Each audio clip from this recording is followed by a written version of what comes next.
Kita telah sampai pada pelajaran terakhir dalam seri Kitab Keluaran ini. Sungguh seri yang menarik. Saya sangat senang dengan setiap pelajarannya. Judul pelajaran kita minggu ini adalah Kemah Suci. Tuhan rindu untuk tinggal bersama umat-Nya. Dan ketika Israel mengembara di padang gurun, Kemah Suci diciptakan, didirikan agar Tuhan dapat hadir bersama umat-Nya. Ketika Tuhan memerintahkan Israel untuk membangun tempat kudus, Dia berkata dalam Keluaran 25:8, "Biarlah mereka membuat tempat kudus bagiku, supaya aku akan diam di tengah-tengah mereka." Tuhan rindu untuk hadir dalam hidup kita sama seperti Dia rindu untuk hadir bersama Israel. Kita akan mempelajarinya minggu ini. Jadi, mari kita berdoa. Bapa di surga, terima kasih karena kami dapat membuka firman Tuhan sehingga kami dapat mempelajari bersama pelajaran-pelajaran penting tentang kehidupan Kristen ini.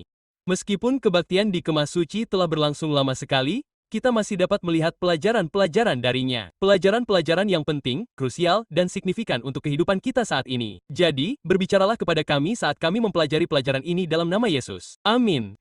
Teks hafalan kita minggu ini terdapat dalam Keluaran 40:34, kemudian ayat 38.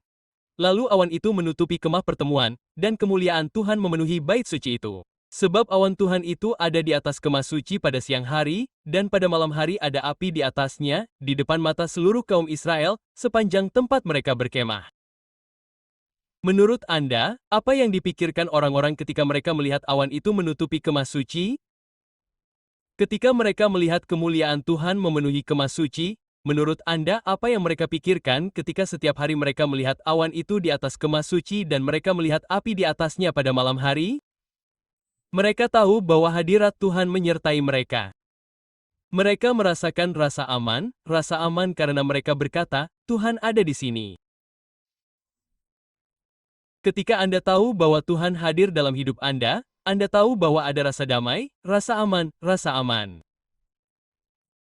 Sekarang tugas utama umat Tuhan di Perjanjian Lama dan juga bagi kita saat ini adalah untuk hidup dalam hubungan yang dekat dengan Tuhan, beribadah, melayaninya, dan memberikan gambaran yang benar tentang Tuhan kepada orang lain.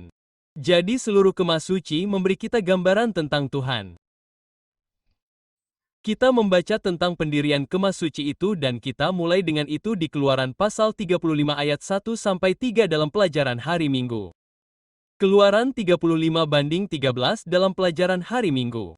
Dan ingat pertanyaannya, kebenaran apa yang ditegaskan kembali kepada orang-orang di sini dalam konteks pembangunan tempat kudus?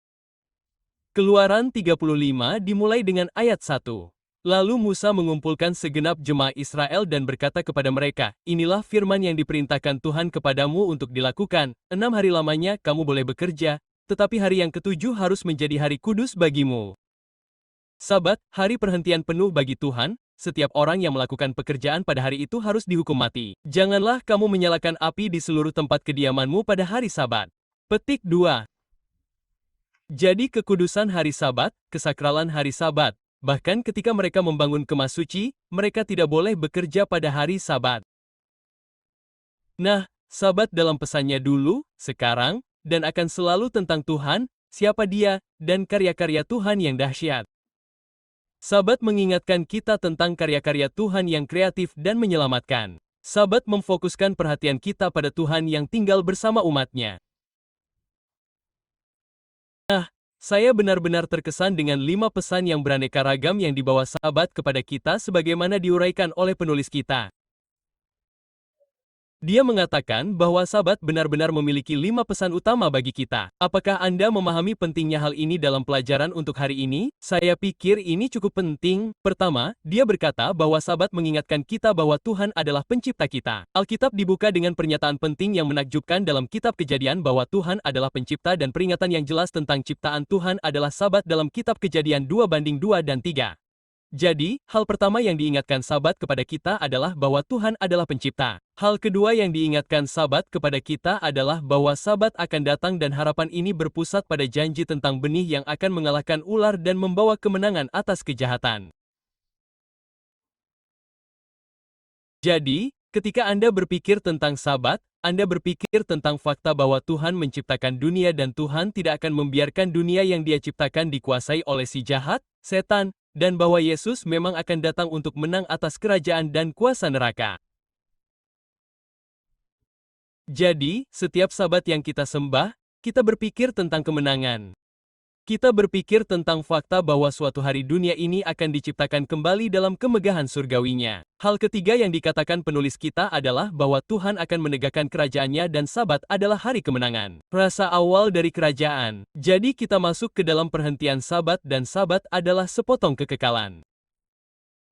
Seperti yang dikatakan penulis Yahudi Abraham Hesel bahwa istana dalam waktu, bukan istana dalam ruang.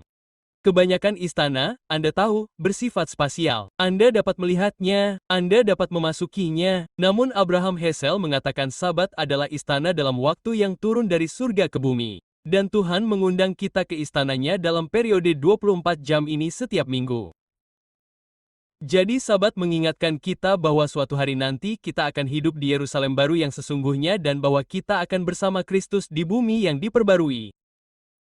Hal keempat, keselamatan datang dari Tuhan dan umat Tuhan bersaksi bahwa Tuhan adalah juru selamat dan penebus mereka. Keselamatan datang melalui kasih karunia-Nya dan kasih karunia saja. Bagaimana Sabat menjadi simbol keselamatan karena kasih karunia? Karena kita beristirahat dan tidak bekerja. Sabat adalah simbol istirahat, bukan pekerjaan. Jadi kita datang dan beristirahat dalam kasih-Nya, beristirahat dalam pemeliharaannya, beristirahat dalam kasih karunia-Nya setiap Sabat. Dan kelima, Sabat adalah hakim tertinggi bagi semua orang. Mereka yang terus-menerus menentang dan menyangkalnya tidak akan memiliki masa depan. Namun, Dia dengan cuma-cuma memberikan hidup kekal bagi mereka yang mengikutinya. Bagaimana mungkin Sabat menjadi hakim?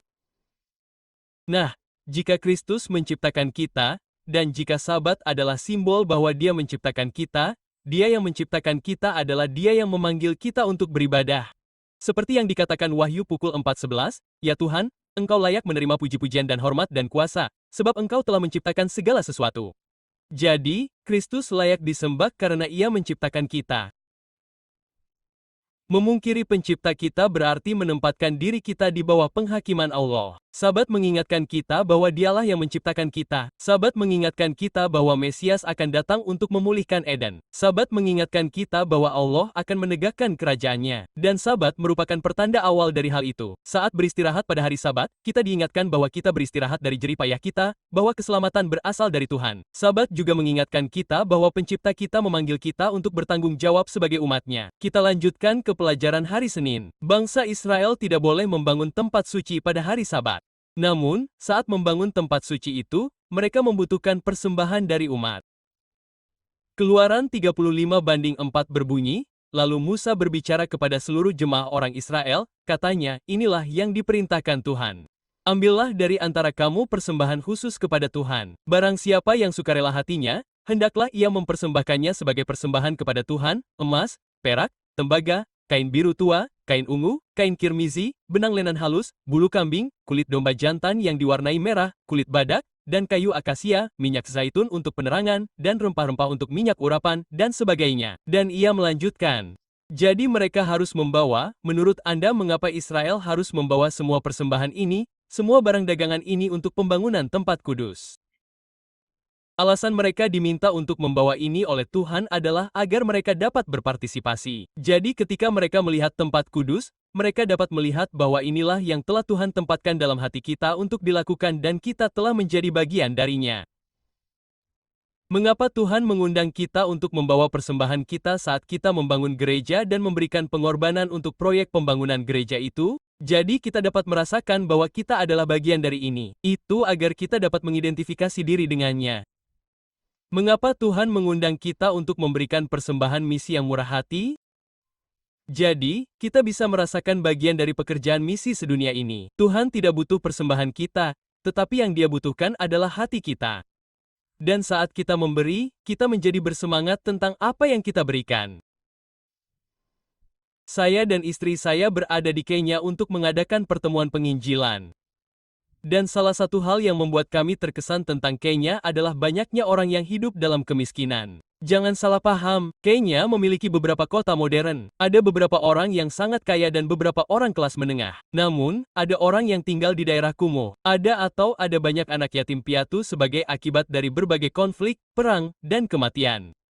Dan ketika saya dan istri saya berada di sana, kami bertemu seorang teman, dan teman kami yang kebetulan adalah ketua serikat tempat kami bekerja di sana, mensponsori sejumlah anak yatim piatu dan kami mengetahui tentang anak-anak yatim piatu ini. Saya dan istri saya mengadopsi 4 anak yatim piatu. Kami membiayai semua pendidikan mereka. Kami membiayai sekolah mereka dan itu merupakan kegembiraan bagi kami. Beberapa minggu yang lalu, saya menerima 4 foto anak yatim piatu. Seorang gadis kecil berkata, "Saya tidak punya harapan. Saya tinggal di gubuk kecil berlantai tanah. Saya tidak mengenal ibu atau ayah saya. Saya yatim piatu. Tetapi Anda membiayai saya ke sekolah." Wajahnya tersenyum dan mengenakan seragam. Kami memberi, tetapi bukan uang yang kami berikan. Kami mengidentifikasi diri dengan anak-anak itu. Ketika Anda memberi sesuatu, Anda mengidentifikasi diri dengan mereka. Itulah sebabnya Tuhan ingin Israel memberi karena Dia ingin mereka mengidentifikasi diri dengan dirinya, mengidentifikasi diri dengan rencananya, mengidentifikasi diri dengan tujuan-tujuannya. Kitab suci mengatakannya seperti ini. Saya suka cara penulisannya, dikatakan dalam ayat 5, "Ambillah dari antara kamu persembahan kepada Tuhan, siapapun yang rela hati." Dan mereka datang dengan hati yang rela. Kita membaca tentang itu di sini. Dikatakan, Tuhan memberkati orang Israel dengan limpah. Dan di paragraf pertama pada pelajaran hari Senin, kita membaca, berbagai logam mulia yang berlimpah dibutuhkan untuk membangun kemah suci. Dan itu terlaksana berkat sumbangan yang murah hati dari umat Tuhan yang memberi dari lubuk hati mereka dengan sukarela dan sukacita. Mereka memberikan emas, perunggu, perak, kain lenan halus, batu permata, kain unik, kayu akasia, minyak zaitun, rempah-rempah, dan banyak barang lain yang dibutuhkan. Orang-orang juga menyumbangkan tenaga mereka karena banyak benda khusus yang perlu dibuat melalui kerja artistik dan tekun mereka pada kemah atau perabotannya. Mereka meminta penjahit untuk menyumbangkan waktu dan penenun mereka. Tuhan memberkati orang Israel dengan berlimpah melalui hadiah yang diberikan orang Mesir kepada mereka dari Mesir. Sekarang adalah kesempatan mereka untuk memberikan persembahan syukur atas kepemimpinan Tuhan yang penuh belas kasihan dan perkasa dan hati mereka tergerak untuk menyelesaikan pekerjaan ini demi kemuliaannya. Pikirkanlah. Mereka memberi karena Tuhan telah memberi kepada mereka. Anda tahu dalam Ulangan pukul 8:18 dikatakan, "Jangan pernah lupa bahwa Tuhan, Allahmu, yang memberikan kepadamu kemampuan untuk memperoleh kekayaan." Jadi, segala sesuatu yang kita miliki berasal dari Tuhan, dan pemberian kita adalah pengakuan atas kasih karunia dan kebaikannya. Pelajaran hari Selasa, tentang pembangunan kemah suci seperti yang tertulis dalam Keluaran 36 ayat 8, Alkitab berkata, "Lalu semua pengrajin terampil di antara mereka yang mengerjakan kemah suci itu membuat 10 tm kain dari benang linen halus, biru tua, ungu, dan merah tua, dengan hiasan ukiran kerub."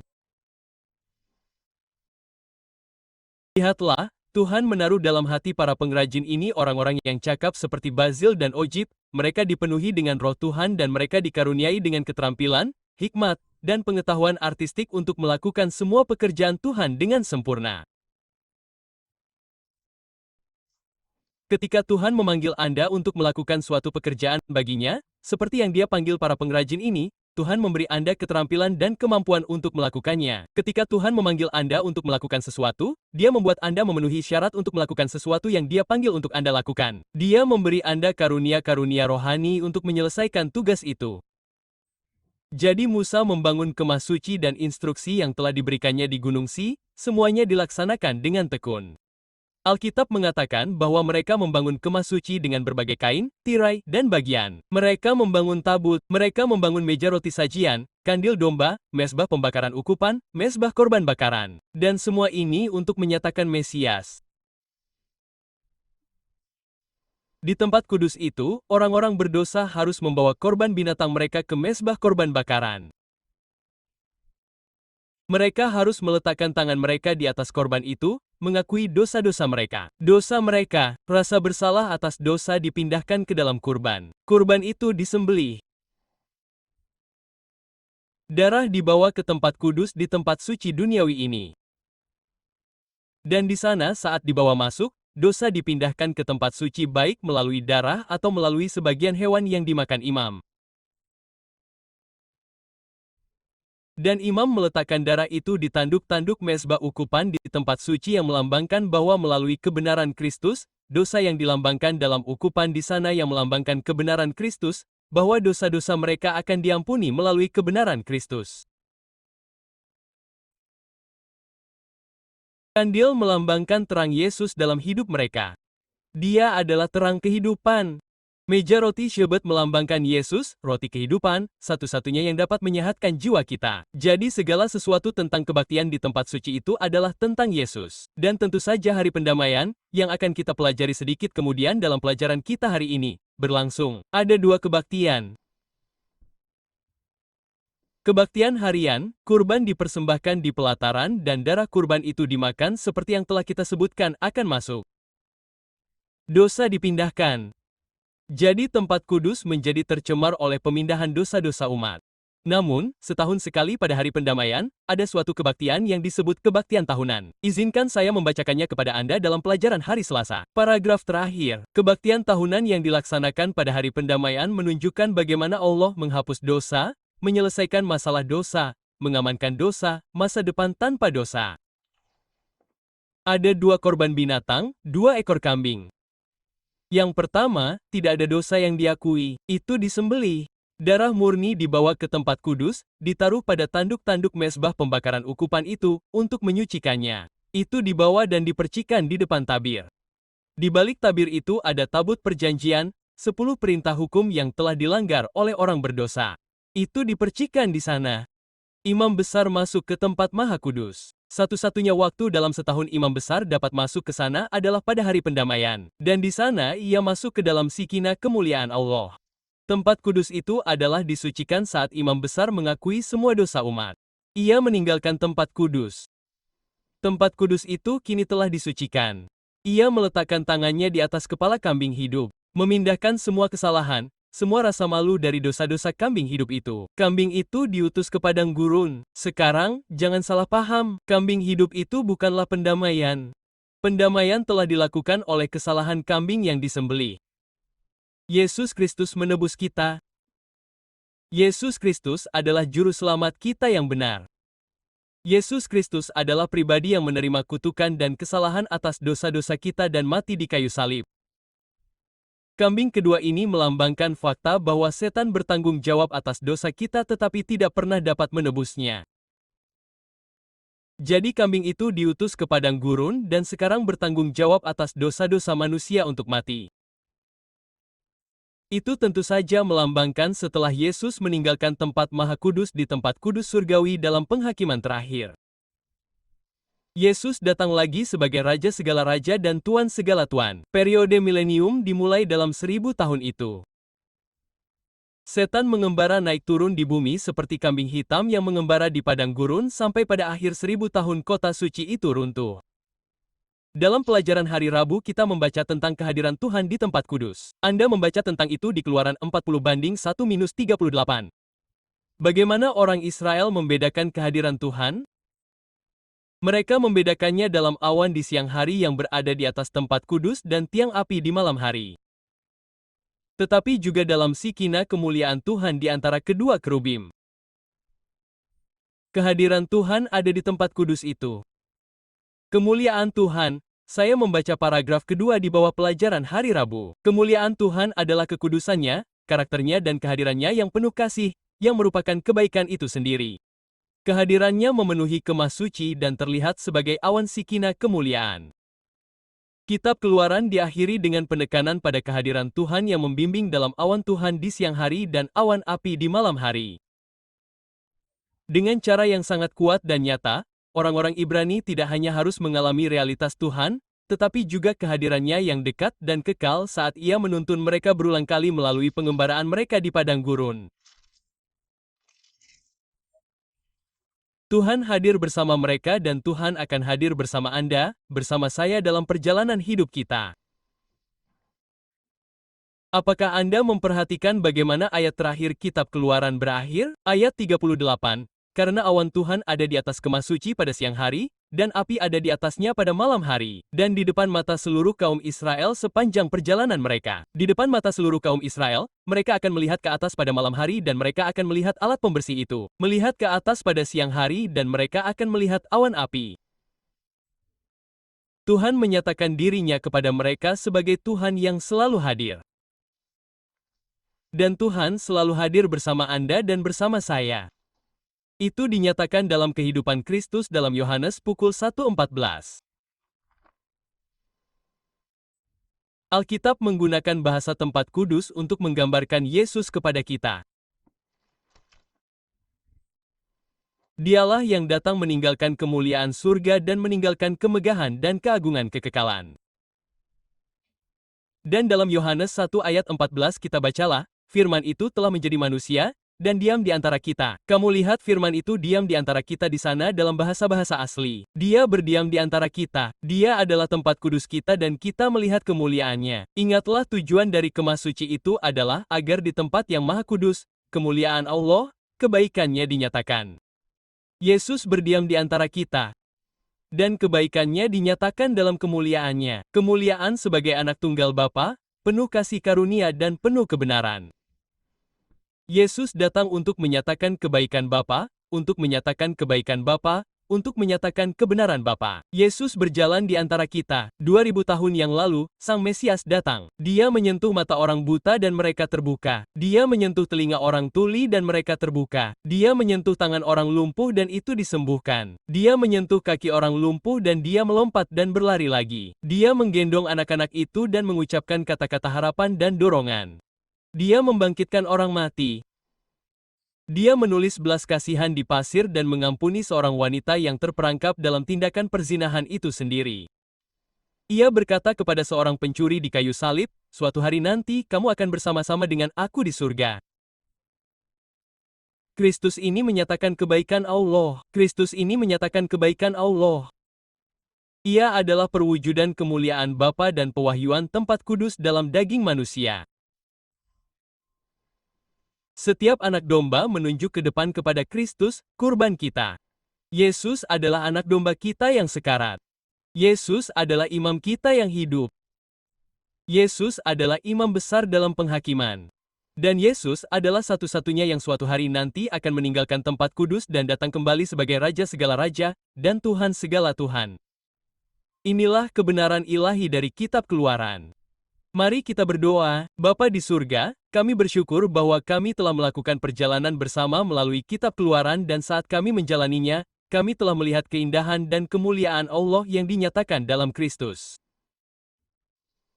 Dan Bapa, semoga kami hidup bersamamu di hadirat-Mu suatu hari nanti, selamanya dan selamanya dalam nama Yesus.